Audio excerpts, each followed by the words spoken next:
Baik teman-teman, sahabat semuanya. Selanjutnya saya ingin sampaikan terkait dengan kajian inti kita pada malam hari ini, yaitu proses ta'aruf.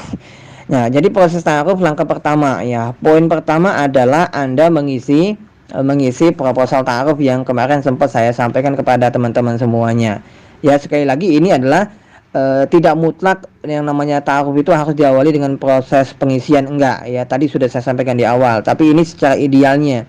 Secara idealnya ketika Anda minta bantuan, minta dicarikan oleh guru Anda, minta dicarikan oleh teman Anda, minta dicarikan termasuk oleh saya gitu, maka langkah pertama adalah Anda mengisi proposal ta'aruf. Ya, Anda isi secara lengkap gitu, secara lengkap sesuai dengan realita keadaan Anda gitu, Anda tulis gitu ya. Dan ketika Anda sudah selesai mengisi proposal ta'aruf itu, ya, akhwat dan iwat sudah selesai, maka Anda kumpulkan dengan contoh dengan saya gitu ya. Maka saya akan menyesuaikan tentunya dong ya, akan menyesuaikan, saya akan baca kriteria Anda itu bagaimana. Kriteria Anda inilah yang saya carikan, yang saya cari di proposal ikhwan atau akhwat gitu ya. Saya akan cocokkan, oh kayak ini cocok nih sesuai dengan kriterianya. Maka kriteria ini penting teman-teman, kriterianya. Kecuali Anda kayak gini minta dengan saya Bang Andi, saya tidak punya banyak kriteria, yang penting dia adalah contoh wanita yang soleha atau dia laki-laki yang soleh, dia siap bertanggung jawab dan lain sebagainya. Sudah, berarti saya tidak susah kan? Saya tidak susah mencarikan calon ta'aruf untuk Anda ya. Kalau yang menjadi susah itu adalah ketika Anda punya banyak kriteria. Satu, harus lulusan S1. Dia harus sudah punya penghasilan. Tiga, dia harus sudah punya pekerjaan. Dia ini maaf ganteng gitu ya. Dia ini orang ini, dia ini, maka semakin susah saya untuk mencarinya. Ya karena kebanyakan gitu. Ya sempat ya dulu saya ingat tahun 2007-2008 itu ada sebuah kisah di mana seorang laki-laki ingin mencari pendamping hidup, ingin mencari seorang istri yang bisa dijadikan seorang istri dengan berbagai macam kriteria, sampai ada 12 kriteria kalau nggak salah ya. 12 kriteria, diminta tolong sama gurunya, guru ngajinya nggak dapet ya.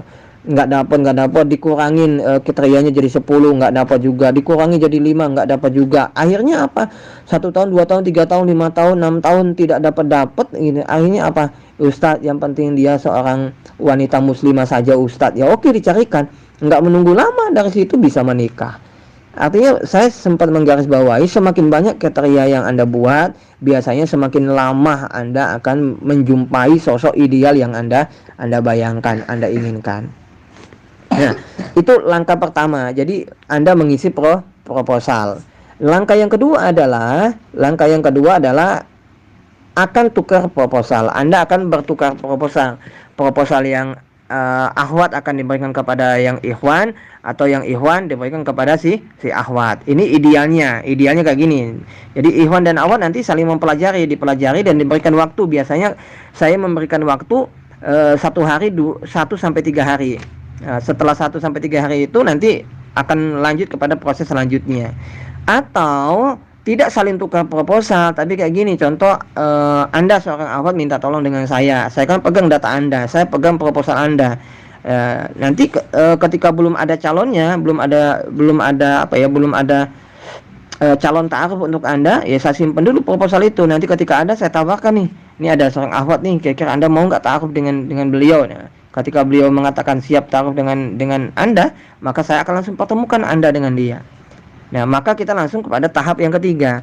Tahap yang ketiga itu adalah setelah Anda mempelajari proposal ta'aruf itu dan Anda sudah paham, sudah yakin, dan ada banyak-banyak yang perlu mungkin Anda ingin tanyakan, maka langkah ketiga itu adalah Anda akan dipertemukan secara langsung. Jadi Anda akan ta'aruf secara langsung. Sekaligus nazar. Nazar itu adalah melihat, oh ini yang ikhwan, oh ini toh yang akhwatnya gitu ya. Nah, ta'aruf secara langsung ini sesuai dengan kebutuhan teman-teman, sesuai dengan kebutuhan. Ada yang tiga kali proses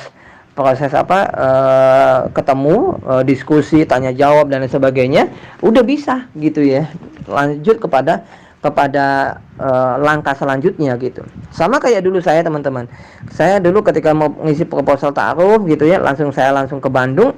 Saya cuma 3 hari, pertemuan tiga kali, cuma ada pertemuan pertama itu setelah pada subuh, itu keperluannya cuma nazar saja, cuma melihat, diskusi sedikit.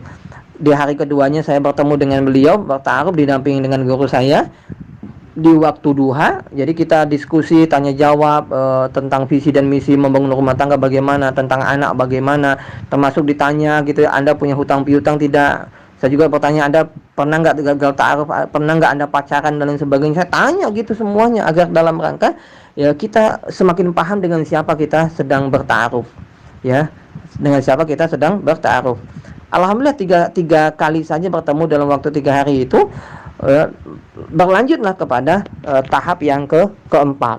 Tahap yang keempat itu adalah kita, kalau seandainya ta'aruf antara laki-laki dan wanita sudah mengatakan siap untuk melanjutkan, maka langkah selanjutnya ini adalah seorang laki-laki datang ke orang tua yang akhwat, silaturahim. Ya, nah ini saya langsung angkat dari kisah saya ya. Saya langsung silaturahim ke orang tuanya, sekaligus langsung menyampaikan niat untuk melamar. Dan alhamdulillah pada hari itu langsung diterima lamaran. Saya melamar langsung diterima, ya, diterima tuh, nggak ada macam-macam. Yang saya takut nanti ditanya pekerjaan saya apalah, saya gajinya berapa, semuanya nggak ditanya. Saya hanya menyampaikan ya niat saya datang ke sini baik dalam rangka untuk bersilaturahim, dalam rangka untuk memperpanjang tali silaturahim, dalam rangka untuk mengenal anak bapak, mengenal keluarganya bagaimana, dan saya berniat untuk melamar anak bapak. Jika direstui saya akan menikah secepatnya dengan anak bapak. Alhamdulillah diterima lamaran dan 1 bulan ke depannya kami menikah. Ya, dan ini jadi sangat-sangat singkat proses yang saya lakukan. Tanpa pacaran teman-teman, tanpa pacaran, 3 hari bertemu, dilamar, 1 bulan ke depannya kami menikah, dan alhamdulillah sampai hari ini kami masih hidup. Walaupun dulu ketika saya menikah belum punya pekerjaan, belum punya penghasilan tetap gitu ya. Penghasilannya kadang nggak jelas gitu ya, kadang dapat sekian, kadang enggak. Tapi bismillah. Yang tadi saya sampaikan bahwa apa teman-teman semuanya, saya menikah yakin karena Allah dan saya siap bertanggung jawab. Ya.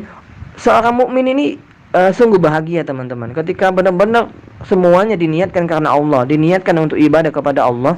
Allah itu akan datangkan rezeki untuk kita. Ya, sampai hari ini kadang saya diuji dengan keuangan, saya diuji dengan ekonomi, santai gitu. Selagi kita beriman kepada Allah, selagi kita mau melaksanakan sholat, selagi kita mau meningkatkan kualitas takwa kita kepada Allah, Allah yang jadi jalan. Ya, Allah yang jadi jalan terbaik untuk kita, untuk apa? Untuk mendapatkan janjinya Allah Subhanahu wa taala. Nah, itu teman-teman. Jadi langsung silaturahim ke keluarga langsung diterima. Langkah selanjutnya adalah ya setelah khitbah persiapan, yaitu akad nikah dan resepsi pernikahan. Masya Allah. Dan saya ingin sampaikan bahwa teman-teman, ujian terberat nanti kalau teman-teman sudah merasakan ta'aruf dan sampai mau jenjang pernikahan, ujian terberat itu adalah justru bukan ketika kita ta'aruf, ya, ta'aruf secara langsung dan lain sebagainya. Ujian terberat itu adalah ketika masa-masa setelah lamaran diterima sampai menjelang akad nikah, ya. Karena banyak orang berpikir seolah-olah ketika sudah dilamar diterima seolah-olah itu jodoh kita.